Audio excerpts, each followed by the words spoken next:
Le vrai sujet, et si on reprend l'intérêt du téléspectateur, c'est de gérer la transition. Euh, C'est-à-dire qu'au moment du renouvellement, si vous arrêtez une chaîne, bah, cette chaîne, elle a de l'audience, des spectateurs, des téléspectateurs, et donc arrêter cette chaîne, à un moment, peut avoir un impact sur les téléspectateurs. Et donc, je pense qu'il y a un sujet à regarder, et je ne sais pas vous apporter des réponses claires sur la continuité pour une chaîne d'exister. Ce qu'on avait proposé pour la 6, on avait proposé que la 6 soit transférée sur un autre canal dont il disposait, par exemple W9, et donc la 6 aurait pu continuer sur W9, remplacer W9, et là c'était l'intérêt.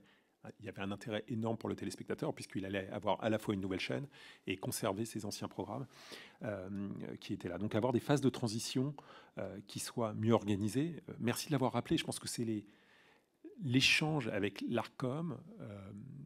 Je pense que c'est un élément clé de la discussion, c'est-à-dire d'être capable de mettre les potentiels différents candidats dans une pièce et de leur dire, voilà, qu'est-ce que tu es capable de faire pour améliorer ton offre, quels sont tes engagements, quels sont les engagements supplémentaires que tu es capable de faire.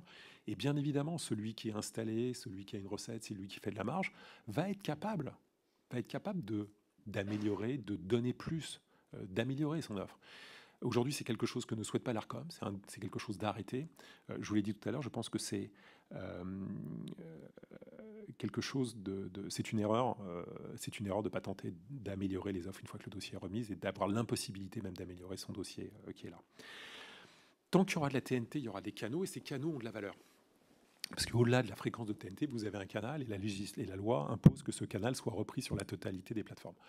La loi impose un certain nombre d'obligations pour les gens qui sont détenteurs de ces canaux, pour ceux qui reprennent ces canaux, pour les distributeurs de ces canaux de TNT, que nous sommes. Donc tant que ces obligations sont là, il y aura toujours des personnes pour participer à ces appels d'offres, parce que ces appels d'offres donnent une numérotation, et cette numérotation donne une audience minimale. Vous pouvez mettre sur les 6 premiers canaux à peu près n'importe quoi, bah vous avez une audience minimum de quelques pourcents, et je vous l'ai dit précédemment, 1% au feeling, c'est environ une trentaine de millions d'euros de chiffre d'affaires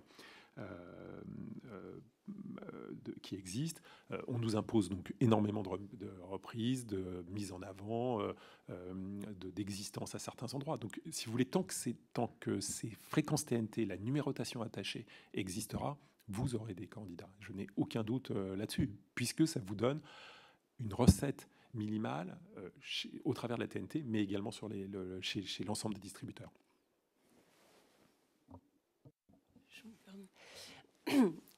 Aujourd'hui, on a quand même un marché publicitaire qui est de plus en plus sur d'autres canaux. Est-ce que vous pensez vraiment qu'on aura encore des candidats